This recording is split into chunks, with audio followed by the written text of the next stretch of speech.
lors des essais qualificatifs du GT4 Challenge Europe. Vous avez vu qu'on a appliqué le même principe avec une division du peloton en deux groupes distincts. Et malgré ça, on a vu que le trafic pouvait jouer un rôle par moment, et Cheever entre autres étant un peu bloqué dans ce qui aurait dû être son meilleur tour. Allez, c'est parti. En attendant, pour cette séance qualificative, on va chauffer les pneumatiques dans un premier temps.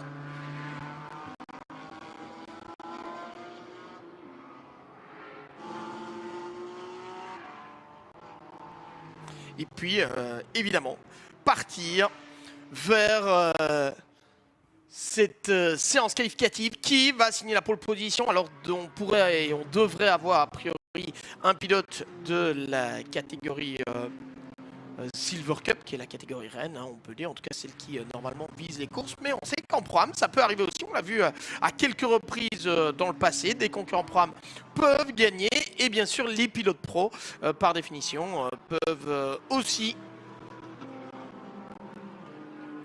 vivre. Alors on voit ici Benjamin Lariche qui avec son équipier Robert Cansani a nettement mieux commencé la saison que ce qu'ils avaient fait les années précédentes, puisqu'ils ont déjà marqué 33 points lors du premier rendez-vous sur le circuit Paul Ricard. C'est mieux, hein, clairement, que ce que l'on avait vu dans le passé en ce qui les concerne. On sait que ce sont souvent les débuts de saison qui ont été assez compliqués du côté de ce duo de l'équipe Speedcar.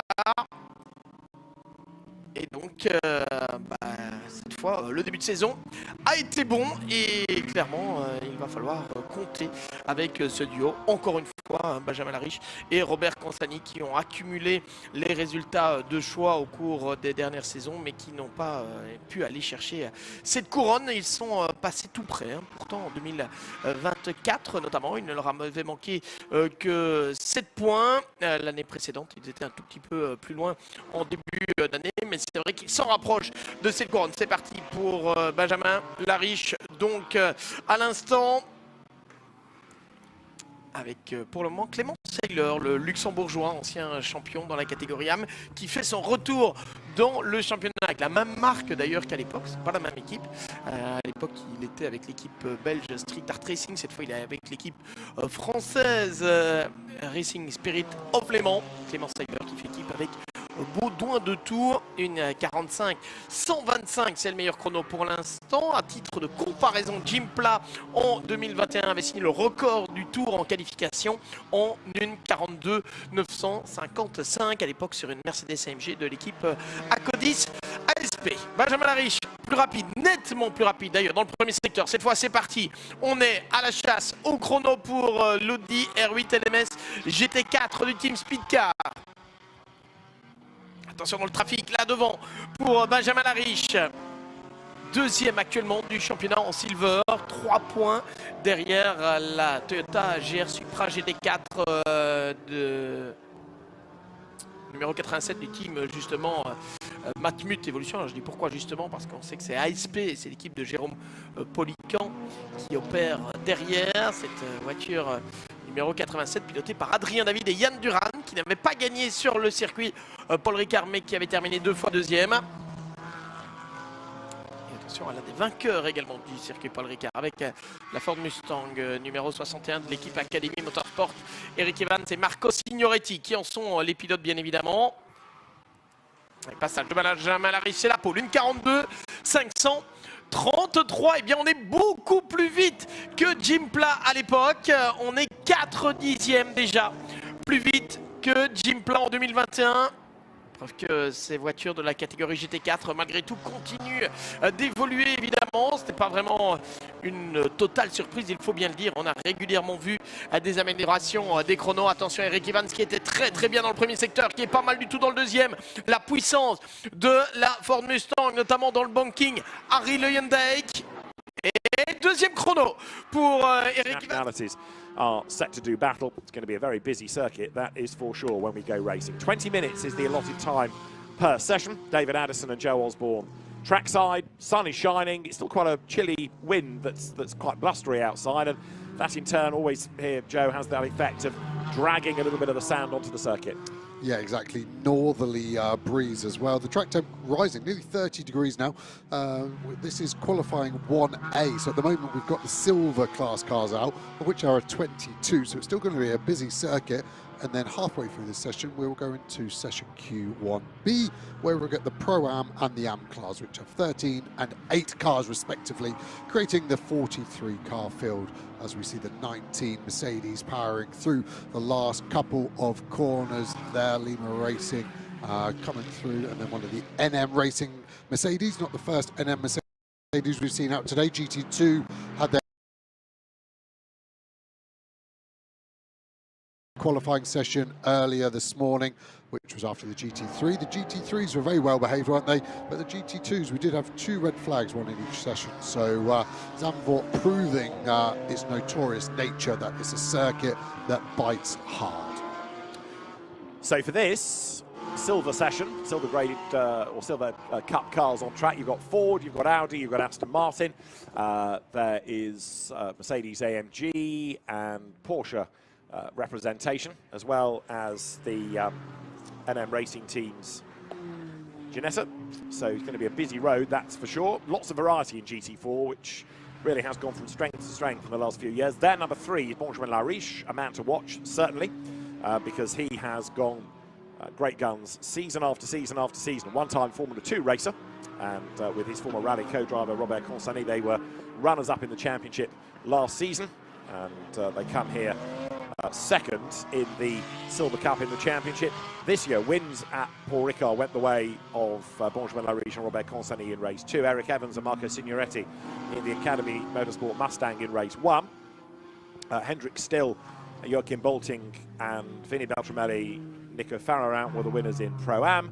And in Am, Julien Leandre and Anthony Devan won both. So they had a rather more dominant time in the Am Cup. But there, Benjamin Lariche will certainly be a driver to keep an eye on with that Audi. One of the older cars, you could argue, but it's a car that he and Consani know well. The team know it inside out, and it's always quick. It really is. It was quickest in pre-qualifying, so the session that preceded this one that we're watching now, this car was fastest with Benjamin Lariche. He did a 42.3, which is 0.6 faster than the qualifying lap record, but that was nearly 4.5 years ago now, so GT4 continues to improve at an alarming rate. So I expect this to maybe be in the low 41s as Lariche gets a big power slide out of turn number 1. Some of these GT4 cars actually running without traction control. Hard to get out there. No tyre ovens. They're now released with 10 minutes to go. So these cars all leaving on cold tyres. Check a flag out for Q1A, so they will have to stop. And there's our current pole sitter, Gilvey, coming into the pit lane. To 1A, having to get past Q1B. So now the road does, for an overlap lap, become very busy indeed. But it's the Am and the Pro-Ams now that we can turn ourselves with. So Gilles Vert is in, Nathan Van Springel is in. There's the back turn 3 as the pace at the moment is kind of overlapping as well, isn't it? Because some are slow because they've come out of the pit, some are slow because they are on an in-lap, and it's going to get very, very busy indeed.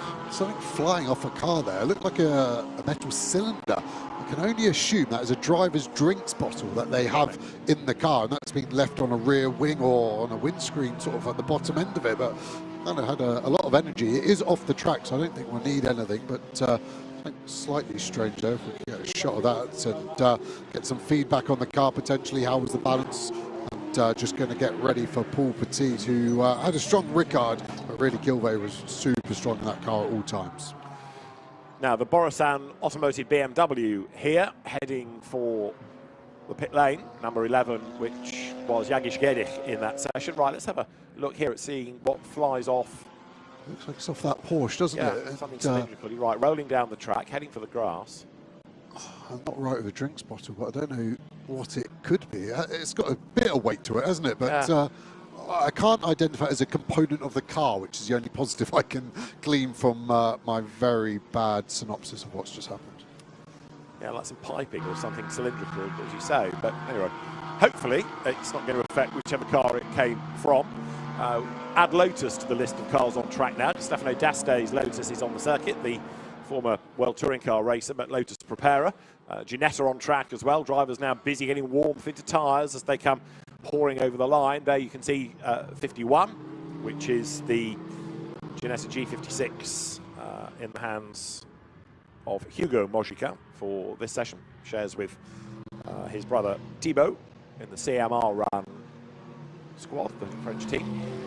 Interestingly, Ginetta as well announcing this week they're going to come back to GT2 racing with their car. They've obviously been in GT4 since day one, and now they're going to be in GT2 as well. Great to see GT2 growing, but also Ginetta opening their wings further. Obviously, very popular car in many one-make series in the UK, but GT racing's probably been a bit leaner than they would have wanted across the world for the last few years. But they've also got this very healthy Ginetta GT Academy, which has boomed, and then perhaps the next step from that for some of the drivers that aren't looking at a GT3 career is go to Europe, go and race on nice circuits. GT2 or GT4 potentially is there for you.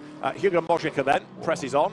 That's a Pro-Am entry, so it'll be rapid in the class, but it'll be interesting to see where the Pro-Ams get to against the Silvers. We've only got 6.5 minutes to go. These split qualifying sessions fly by. They really do, and still working on tyre temp there, Hugo. The front weaving, and the rear was a big light up set of 11s. You can see set down coming out of turn 10, still going hard at those tyre temps. Left to right's very good at cleaning the tyre, but really the temp comes from acceleration and braking. That's when you generate the most energy, so he's just making sure he's ready to go. Looks like he's done a mega job of putting himself in some clean real estate. I can't see a car in front or behind for 200-300 meters, so he has now got 6 minutes of max attack to lift that Ginetta from the CMR French team up as high as he can go at the moment. Fastest Ginetta in P7. Mojica then, who drove in the French GT Championship last year, which is for GT4 only, now spreading his wings into the European Series with brother Thibaut, who's come out of Midjet Racing, and the elder brother Thibaut Mojica. BMW's pour out down towards the Tarzan hairpin. We haven't really touched on McLaren yet, nor Lotus. That's Stefano D'Aste, who hurls the car up towards the banking at turn 3. Looks very low on the rear, that car, like negative rake. We're used to GT cars being higher on the rear to kind of help manipulate that weight. But look how low the rear wheel arch is. You can barely see the top of the tyre. Looks good over the bumps though, so Stefano D'Aste running his own team is doing a good job of getting the most out of it. Balance looks good, but is getting held up by that Porsche in front of him at the moment. I think that could become an issue towards the end of the lap. Good to have Lotus on the grid. There's just the one example. So in terms of getting back data to develop the car, it really is all down to Stefano D'Aste and Alberto Nasca, the YouTuber, former Lotus Cup Italy champion. But Stefano D'Aste, who has this business, PB Racing, which prepares and develops Lotuses. If anybody knows how to get the best out of the car, it is him. Yeah, he's done a huge amount. They did a 12-hour race earlier in the year as well, which is a great way to get development. As we go on board with the 32 car, Hendrick still here, coming to the second to last corner, picks the throttle up now, drives it to the gravel trap. Should be easy, flat through here. Sometimes as a driver, you keep the shortest distance a little bit longer, then it's a trade-off of not scrubbing anything with the steering lock. He's pushing to the line. What time's it going to be? It's got to be a 41.4. He crosses the line, 41.9. Second at the moment in class. Second overall, class pole, in fact, Pro-Am. So Hendrick still goes second overall, and he's only half a second down on Gilbert. So provisionally the fastest in Pro-Am. And remember that they were class winners. Hendrick still Joachim Bolking at Paul Ricard. This is turn 3.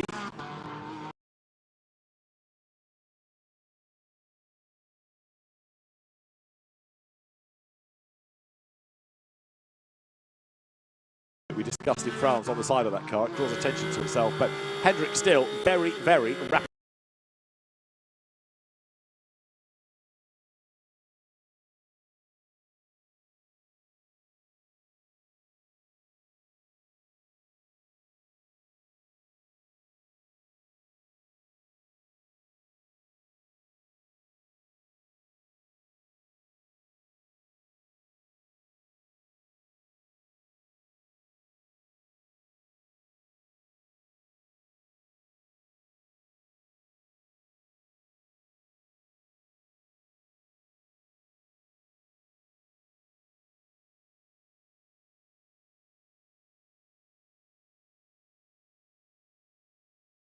Didn't get the chance to open the car up.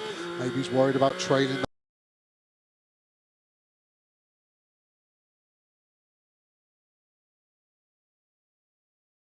26 nationalities are set to do battle. It's going to be a very busy circuit, that is for sure, when we go racing. 20 minutes is the allotted time per session. David Addison and Joe Osborne trackside, sun is shining, it's still quite a chilly wind that's quite blustery outside, and that in turn always here, Joe, has that effect of dragging a little bit of the sand onto the circuit.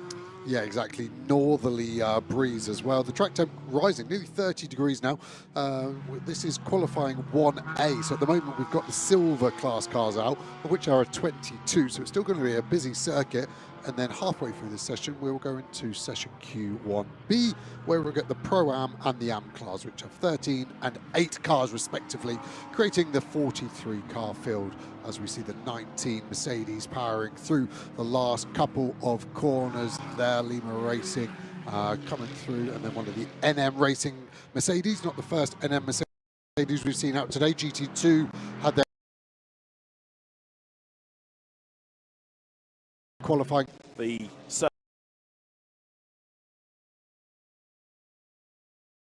session earlier this morning, which was after the GT3. The GT3s were very well behaved, weren't they? But the GT2s, we did have 2 red flags, one in each session. So Zandvoort proving its notorious nature, that it's a circuit that bites hard.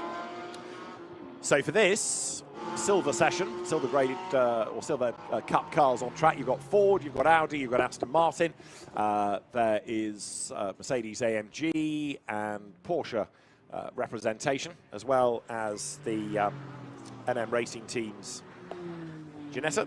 So it's going to be a busy road, that's for sure. Lots of variety in GT4, which really has gone from strength to strength in the last few years. Their number 3 is Benjamin Lariche, a man to watch, certainly, because he has gone great guns season after season after season. One-time Formula 2 racer, and with his former rally co-driver Robert Consani, they were runners-up in the championship last season, and they come here second in the Silver Cup in the championship.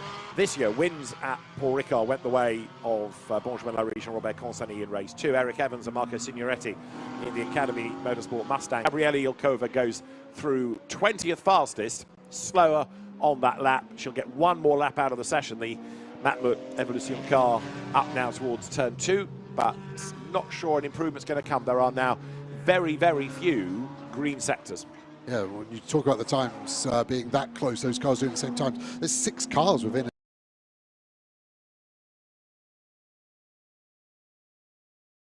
in race 1. Hendrik Still, Joachim Bolting and Vinny Beltramelli, Nico Farrow were the winners in Pro-Am, and in Am, Julien Leandre and Anthony Deban won both, so they had a rather more dominant time in the Am Cup. But there, Benjamin Lariche will certainly be a driver to keep an eye on with that Audi, one of the older cars you could argue, but it's a car that he and Consani know well. The Team 88, the Igor Sorokin, inside out, and it's always quick. It really is. It was quickest in pre-qualifying, so the session that preceded this. Mercedes AMG losing a lap. Gabriele Ilkova on this lap down in the sectors, so it ain't going to be an improvement, and the car potentially will peel into the pit lane anyway, so they can get ready for Q2. So Greg Gilbert the fastest by 0.355 of a second. Top 7 covered by just under a second. Greg Gilbert the fastest in silver, Hendrik Still the fastest in Pro-Am, and the best Am, Max Kronberg, who is a very good Am and has learned a lot in a short space of time, with a bit of help from Hendrik Still, who was his co-driver last year. Gabriele Ilkova pressing on, getting through the traffic, but in terms of time, to no avail. Yeah, and really still the gap to P1 is mega. Gilbert doing a strong job there, and yeah, real mix of cars all the way down, and the mid-pack really from the top 6 down to 20th covered by less than a second. That's really where the tightness is, and another tightness is this pit lane, and that's going to be interesting in the race this evening. 5:30 local time, 5:30 p.m. the race, and yes, it's a split pit window, but always very busy, and these teams will be practicing their pushbacks, their pullbacks, and everything that is so procedural in this game. Very true indeed. So that pit window staggered just to alleviate some of the pressure in the pit road. So that is Q1 done. Provisional grid established with Greg Gilbert, Hendrik Still, Max Kronberg as the class point for pole winners. And that gives you an idea of just how blustery it is as we look at the order. So Greg Gilbert from Hendrick still, then Eric Evans, the top three. Luc Ibanez fourth from Benjamin Lariche and Hadrien David. Elan Gabay seventh. Eighth in the times is the Efan Giardini. And for this weekend, with a new co-driver, Nicolas Siama shared Ginetta. Ricardo van der Ende only ninth. Josh Rattican from Ruben Del Sartre. Mathieu Detry, Stanislav Savronov ahead of Eric Helston. Clement Seiler only 15th from Nathan Van Springer, Aston Miller, and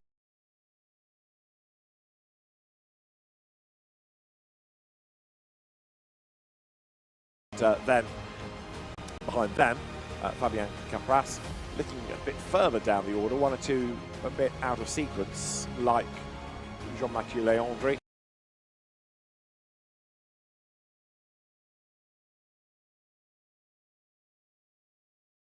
That we're watching now, this car was fastest with Benjamin Lariche. He did a 42.3, which is 6/10 faster than the qualifying lap record, but that was nearly 4.5 years ago now, so GT4 continues to improve at an alarming rate. So you're contesting with changing braking conditions. If it's a headwind, obviously you can brake later, and vice versa if it's a tailwind, but the conditions can be changing with the dust and the sand that's brought onto the circuit.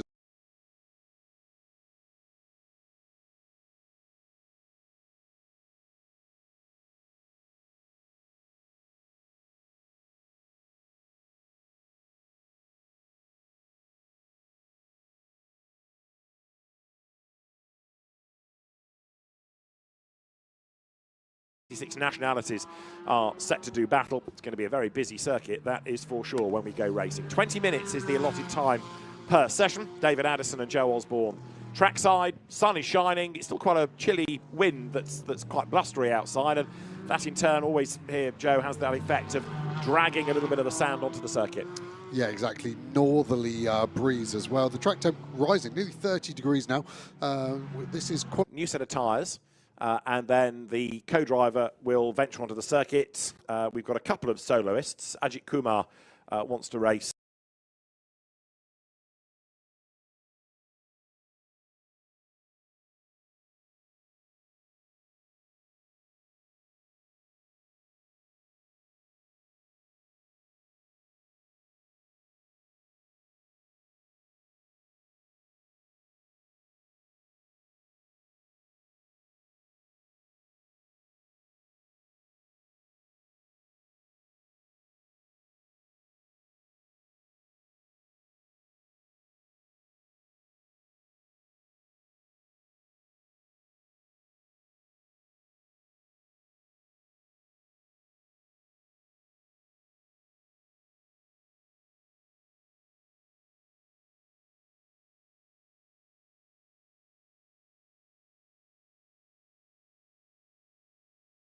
On his own, so that's fine. 1A. So at the moment we've got the silver. New to the championship this weekend, or returning, but first time we've seen him this year. Hans Holmlund with his Toyota. He is another going solo. The fast lane is open, as you see in the reflection there. The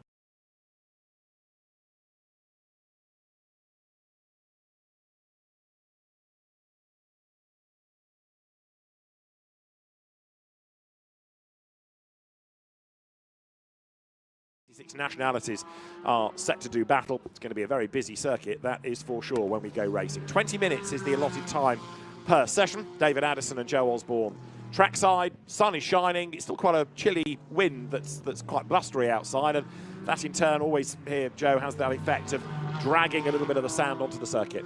Yeah, exactly. Northerly breeze as well. The track temp rising, nearly 30 degrees now. This is qualifying 1A. So at the moment we've got the silver class cars out, of which are 22. So it's still going to be a busy circuit. And then halfway through this session, we'll go into session Q1B, where we'll get the Pro-Am and the Am class, which have 13 and 8 cars respectively, creating the 43 car field, as we see the 19 Mercedes powering through the last couple of corners there. Lima Racing coming through, and then one of the NM Racing Mercedes, not the first NM Mercedes we've seen out today. GT2 had their... And there's a big queue. pre-qualifying session earlier this morning, which was after the GT3. The GT3s were very well behaved, weren't they? But the GT2s, we did have 2 red flags, one in each session. So Zandvoort proving its notorious. Sister car. Interesting. See the notes being studied there. That would have been done pre-session. That's too much writing to have been done after Q1, but just a refresher.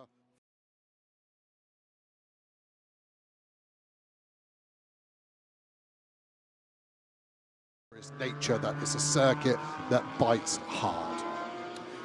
So for this silver session, silver graded or silver cup cars on track, you've got Ford, you've got Audi, you've got Aston Martin, there is Mercedes AMG and Porsche representation, as well as the NM Racing teams. Janessa? To be ready, but actually now getting out of the way, at least of one of the Audis, our Q1 pole sitter, now in the hands of Paul Petit, like you said, experienced driver, but yeah, they're not attacking the last corner, which is a telltale sign that they're not going to be on a flyer for the next lap. Mackenzie Cresswell in the yellow McLaren, now part of the Bill Fuchs Rob Huff management stable, trying to get the warmth into the rubber, comes over the line, letting the traffic go, but you've almost got a slow bicycle race here. Paul Petit doesn't want anybody to get past him, but he isn't yet ready to pull the pin, so it's going to be a slow lap this. He wants the road ahead of him when the tyres are at temperature. Others are going to either try and slow to let the car ahead go or battle their way through, but I think you're going to have towards the end of the lap a lot of slow cars as people try and buy a gap. You can see it happening already. Yeah, and they don't want to put the energy in the tyre either. You want to keep the position by using as little effort and energy through that tyre as possible, because you want to keep it for a push lap. It'll be a busy road, that's for sure. Lots of variety in GT4, which really has gone from strength to strength in the last few years. Their number 3 is Benjamin Lariche, a man to watch, certainly, because he has gone great guns season after season after season. One-time Formula 2 racer, and with his former rally co-driver Robert Consani, they were runners-up in the championship last season, and they come here second in the Silver Cup in the championship. This year, wins at Paul Ricard went the way of Benjamin Lariche and Robert Consani. Q1, elite Audi still, Mercedes, McLaren, so I'll get there eventually, still getting away. My worry there is that on the dirty side of the track, it's actually going to attract a lot of dirt. He's only got a couple of corners to clean it up. The Academy Mustang still pushing hard. He's going to try and get past that Aston, or at the last second, I think, will slow down. Does that exactly to get that gap you were talking about. So everybody trying to avoid having their flying lap compromised by a slow car ahead. So Signoretti slows right down, the Aston does behind, others behind that will back off, let the gap develop and then accelerate out of the last corner. The Mustang sounding as fabulous as ever down towards turn 1. Paul Petit, Robert Consani then start a flying lap. They've already offered up a notional time, but there's more to come. And they've only really got 5.5 minutes in which to do it before that checkered flag comes to the Silver Cup cars to end their fun. So Petit, Consani out of the same stable, very different liveries on those 2 Audis. Last year, at one point, we only had one Audi on the grid, Consani and Lariche's car, but they've sort of come back more strongly in numbers this year. Yeah, it's always been a good car, just went out of favour. You see that in GT4, there's a lot of options as we see that car going very narrow into turn 7 there. Quite an interesting line from Consani there, the car squirming around, and obviously a conscious decision, because you'd normally open that corner up and let it flow quick at the moment. Just as a reminder, pole was Gil there on a 41.4, so that's got to be our target, and Consani really hustling hard. Considering they're the same car from the same team, the balance looks very different. So it looks like the green car in front of Petit looks more balanced overall, whereas Consani's hustling. I can see the rear of the car squirming a lot more. That can't always just be a driver difference. They could be set up exactly the same, but the driver input being that much more aggressive, that was right on the limit. Track limits are cutting T11 there for Consani as they come into the last sector. Let's see where the lap times stack up. Yeah, Consani has come out of rallying. Benjamin Lariche was a single-seater racer for a time, so 2 very different backgrounds, trying to get the car to their liking from totally different sides of the spectrum, if you like. And Consani now up towards the timing line. So Pedro Ibrahim's BMW fastest at the moment on a 44.7. Over the beam goes Paul Petit, who does a 42.1 and a 41.722 for Robert Consani to the top of the times. Big lock up there for the Mercedes down towards turn 1. You've got Signoretti going through second fastest, up to second quickest goes Marco Signoretti. So a bit like Ricard, the Mustang is a big, big factor. Really is a huge factor of its physical presence. Consini pole at the moment. That would have been good enough for pole position in Q1 as well, but 3/10 off his teammate at the moment with less fuel. We are used to Q2 being fast in Q1 for that exact reason as we follow Signoretti through the dunes here. How's his sector one looking? We're going to get this first split pop up now. It's green, 10th.5 off. Fastest, big bit of oversteer all the way through there.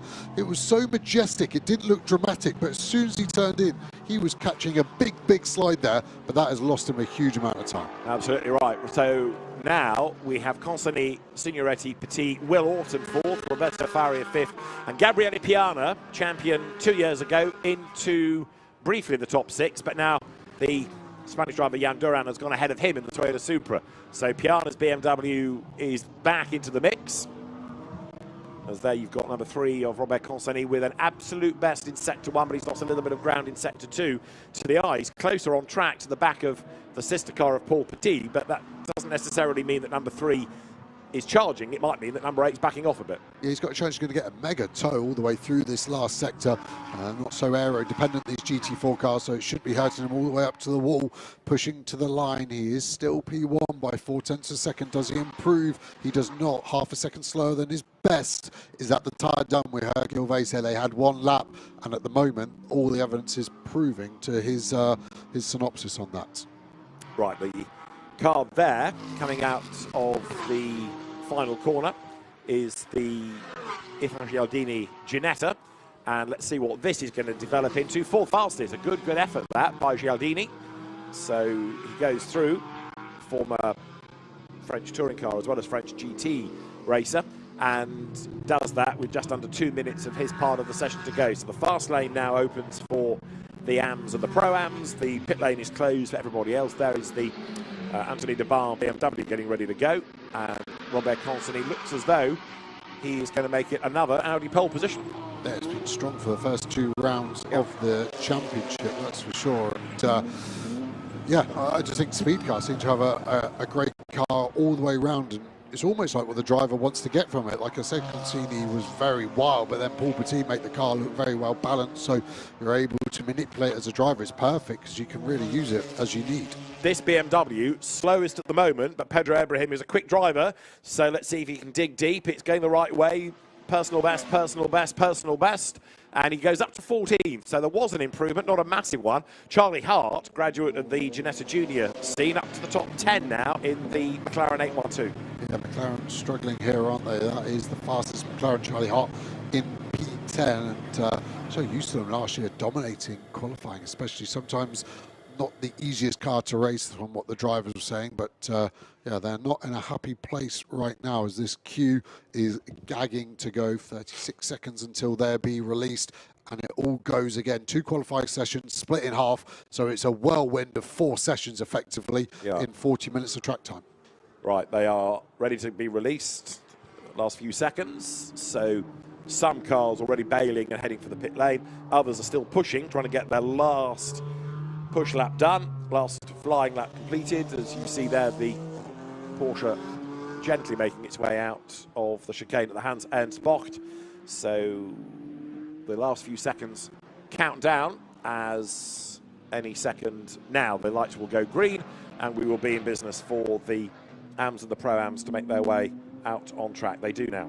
Car's really squirreling under braking into turn 1. It's been a common theme all morning in all sessions, and just had my racing driver brain ticking in the background, which isn't a lot of effort as you can imagine, but I wonder if you in that first session, the silver drivers on your in-lap, just go through the gravel track, bring a bit of gravel onto the track just to slow this second part of it down. I can't think of a penalty you would attract, but yeah, just a bit of a Dick Dastardly move, probably highlighted on the former part of that name more than anything else, but yeah, just something that maybe I would like to do as a driver.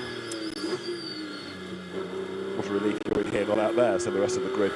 So now the road gets ever so busy. Riding on board number 32 here, which is the Porsche in the hands now of Joachim Bolting, the car out of the W&S Motorsport stable. Remember, this was a class winner at Paul Ricard. It was a car on outright pole position as well in the hands of Hendrik Still, so we know it's quick. Joachim Bolting was quite self-deprecating there, talking about the fact that he wasn't as quick or as experienced. But despite a spin in the second race, they came through to win. And of course, the Pro-Am class was split by what, 2,000ths of a second in the second race. It was an amazing finish. Yeah, closest finish we've ever seen, full stop in overall and class, wasn't it? Yeah. All in quick succession as another Porsche is released. The car there on brand new tyres. So all the drivers have to go through this process. The wind's still not abating at all. Crowd getting a mega view from on top of the pit lane there. And you're able to wander around the dunes here at Zandvoort, one of the best circuits, in my opinion, to spectate. Not that we go to any bad ones. Monza next is a great one. You can walk through the parklands in the almost the heart of Milan, and then Spa 24 Hours, similar theme with the forest, but a completely different style of circuit and race, obviously being the CrowdStrike 24-hour race. So the Aston here growling its way up towards the line. BMW heading for the pits. So that's the Silvers done. They will start to populate the pit lane, and the rest of the cars from Pro-Am and Am get the track to themselves. So there, number 7, Alexander Weintraub from the Pro-Am class, going up round the Tarzan hairpin, the Mirage racing car. And looking to see who else you might anticipate to be quick within the next part of qualifying. Daniel Blicker possibly with his Cayman. Paolo Meloni, you looking at his track map, he should be there or thereabouts as well. And what about the Lotus this time as well? Because as we were talking about the car earlier on, in the hands of Stefano D'Aste, now it's got former Lotus champion and F4 and Legends and Midjet racer Alberto Nasca behind the wheel. So it should be there or thereabouts, you would have thought, in his hands.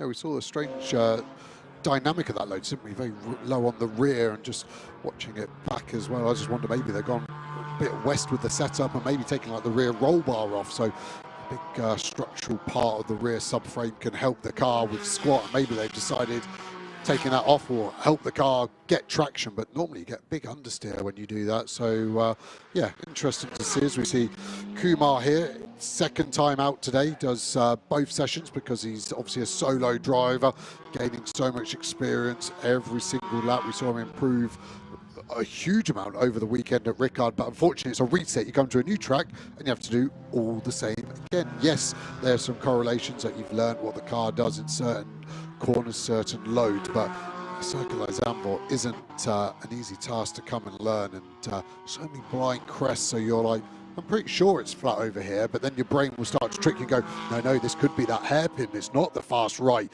into turn 7, it's the tight one at turn 3. And these are all problems / enjoyment issues that new drivers face.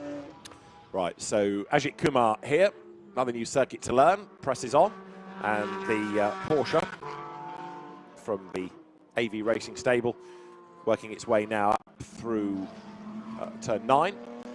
This is the sort of twiddly bit of the circuit, and then coming out the other side of 10, the road opens up again on that fast straight down to the Hans Ernst box. Ajith Kumar then, you're riding with the celebrated Indian actor, under the gantry, speed building, and then over the brow, hard on the brakes, down through the gears, turn sharp right.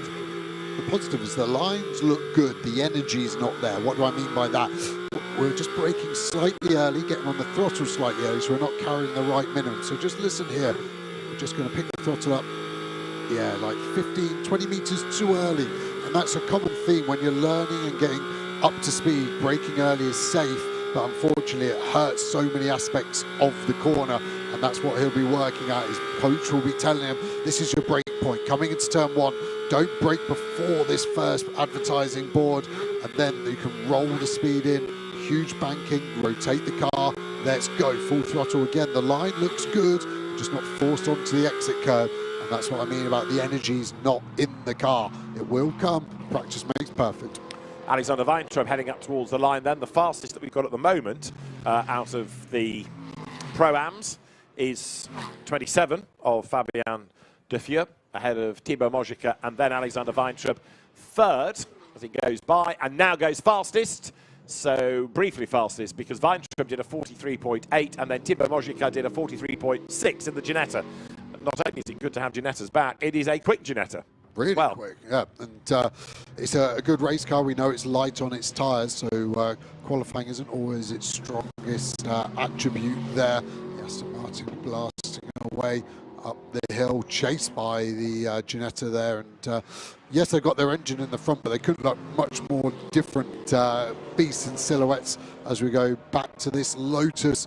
Currently in 41st place, still can't get over how low the rear of that car looks. It looks like it's got like a trailer on the back pushing it into the ground. I bet the traction is phenomenal and the rear tyre life is going to be very good. But yeah, what can Nasaka do here as he crosses the line? Let's see, Alberto Nasaka goes through and that puts him 15th. That's a class pole.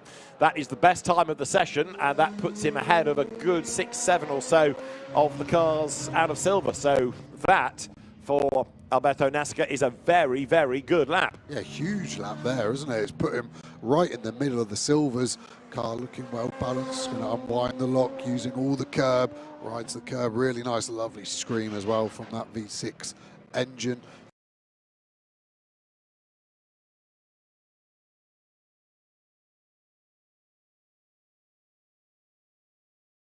See his name flashing away, the three letters indicating to us which drivers are in it. Makes it much easier for the crowd as well. Squirreling under brakes, chucks it into 7. We've got a red flag out, yeah, so the car's got to slow down to 80 kilometers an hour. That'll be annoying for all the drivers on green sectors at the moment. And it's slightly slow to react to it. I'm not going to dob him in, but yeah, 80 Ks now we're doing as we go back to Kumar, who is in the gravel trap and facing the wrong way. Yeah. Where is that? Looks like it could be the exit at T10 would be my guess, but happy to take your guidance on that one, David. Yeah, I was thinking it's towards the end of the lap. 10 is end-ish of the lap, isn't it? We've got just under 3 minutes of the session to go. I would be surprised if that was restarted. And there it's coming through turn 10. You're absolutely right that he's stuck it in the gravel. He's got quite a long way wide, hasn't he, and been ensnared by the gravel there. So Ajith Kumar off the road, and the session will not resume. The session will not resume. So the qualifying for GT4 comes to an end. And therefore, it looks like we've had our 6th Audi pole out of the last 8 qualifying sessions. Let's see what Ajith did wrong here. So we got loose in the middle, tried to get back on the throttle, and then it's a big, to me, to you, we actually saw a similar thing from Kumar, didn't we? Ricard into the last corner, and he saved that one. But here, the gravel traps beckon, and yeah, it was a bit of a tank slapper in all honesty, and the gravel traps so deep. These cars, yes, they're lightweight race cars, but 1,300 kilos-ish for that Porsche. It quickly sinks, and you are then stuck forever.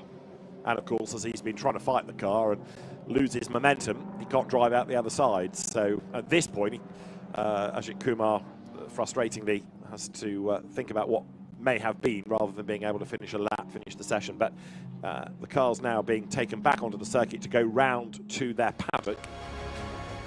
And this is the order then. Robert Consani ahead of Paul Petit. So it's an Audi 1-2, Mustang 3, Toyota 4. Marco Signoretti ahead of Jan Duran. Then Ethan Gialdini is 5th from Will Orton's Aston Martin. Roberto Faria from the BMW of Gabriele Piana, Benjamin Lassen, and then Charlie Hart to round out the top 10.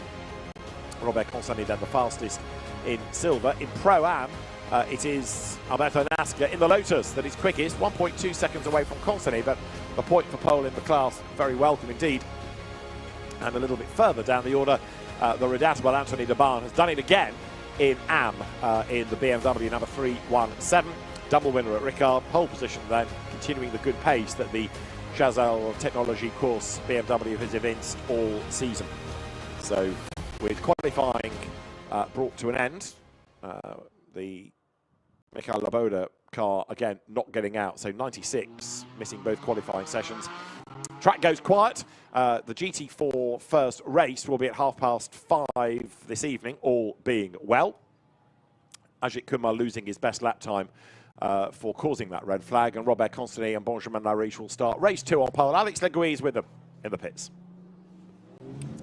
And the GT4 European Series powered by RAFA Racing.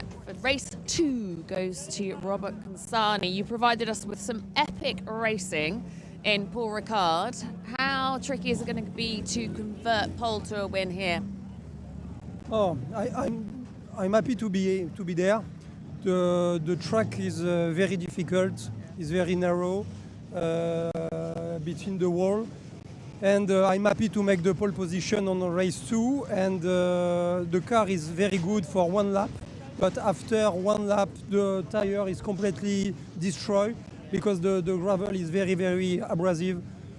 So cross the finger for the race, but I think it will be a very difficult race. This circuit, I mean, Audi have the best history at Zandvoort. What is it specifically about the Audi that suits here so much? I don't know the history of Audi. I think you know better than me, but you don't have all the best thing for this car, but you have a good speed, the good setup, but only for 1 lap. For the race, maybe is more difficult. Well, we'll see. Best of luck. Well done. So well done to Robert Consani, who is the fastest then at the end of that session. And it'll be fascinating to see how the Audis do go, because, as you suggest, it's good over 1 lap in qualifying. We'll wait and see for the race. And bearing in mind that the cars have not been here since 2021, GT4 has moved on, both in terms of the level of the competition, but also in the technology of the cars to an extent and the evolutions. Just look there, and super slow-mo at the front, rattling there. The headlights almost looking like they're going to pop out. Engineers hate those shots, don't they? So much energy being dissipated in ways that you'd never expect, and that headlight was a good visual representation of that. Let's have a look at the highlights then of qualifying, with the 2 sessions running back-to-back and split so that the Silvers had the track to themselves. And first up was the Q1 session for the Silvers, where you had Benjamin Lariche and then Elon Gavai going very rapidly indeed. So too Luc Ibanez in the Mercedes, and Eric Evans Ford Mustang, another very quick car indeed. A nice big jumble grid being offered up for the first race, with Hendrik Still taking the Pro-Am pole position. Then the second batch of cars hit the track a little bit later. Greg Gilbert, though, taking the outright pole in the number 8 speed car entry. Paolo Maloney had a good study of the circuit map before he ventured out on track for the second session. The pit lane becoming very busy as some cars were coming in, others were getting ready to go out. And another quick car for Q2 was the Ethan Gialdini Ginetta.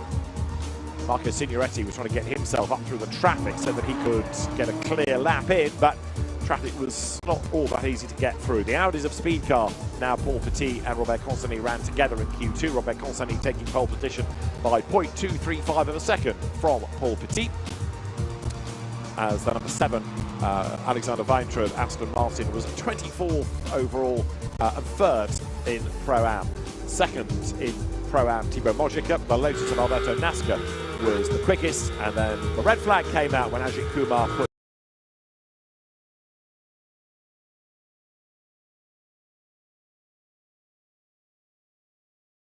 Porsche in the turn 10 gravel.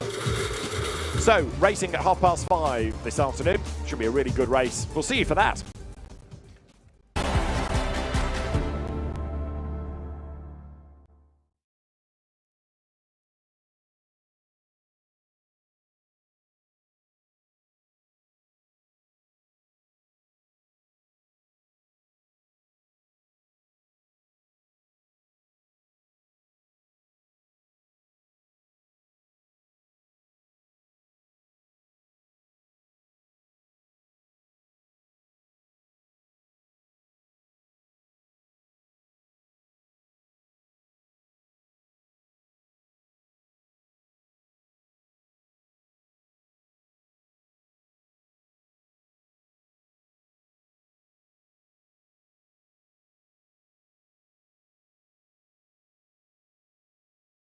Race 2, Eric Evans and Marco Signoretti in the Academy Motorsport Mustang in race 1. Hendrik Still, Joachim Bolting and Vinny Beltramelli, Nico Farrow were the winners in Pro-Am. And in Am, Julien Leandre and Anthony Deban won both, so they had a rather more dominant time in the Am Cup.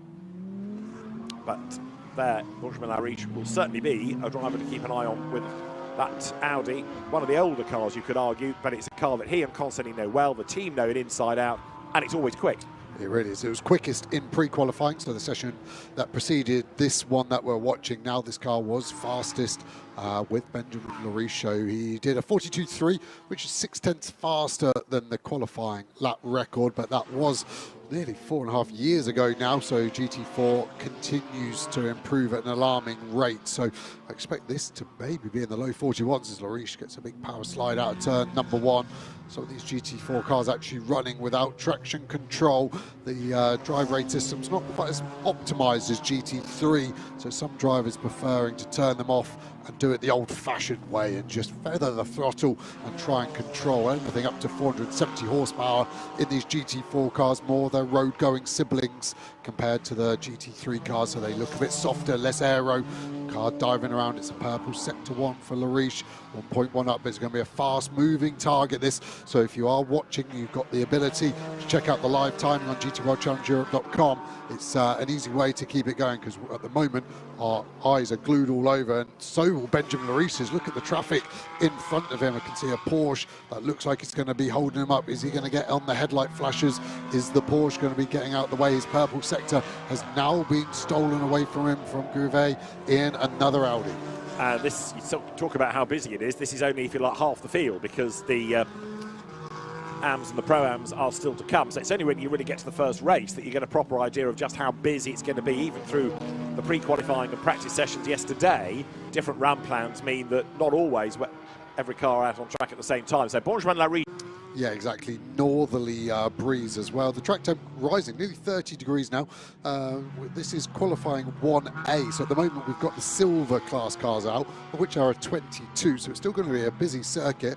And then halfway through this session, we'll go into session Q1B, where we'll get the Pro-Am and the Am class, which have 13 and 8 cars respectively, creating the 43 car field, as we see the 19 Mercedes powering through the last couple of corners there. Lima Racing coming through, and then one of the NM Racing Mercedes, not the first NM Mercedes we've seen out today. GT2 had their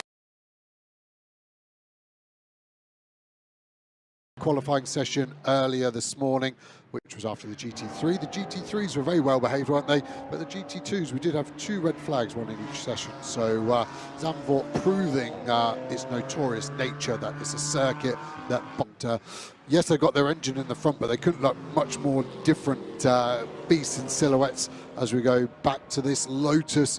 Currently in 41st place, still can't get over how low the rear of that car looks. It looks like it's got like a trailer on the back pushing it into the ground. I bet the traction is phenomenal and the rear tyre life is going to be very good. But yeah, what can Nasaka do here as he crosses the line? Let's see, Alberto Nasca goes through, and that puts him 15th. That's a class pole.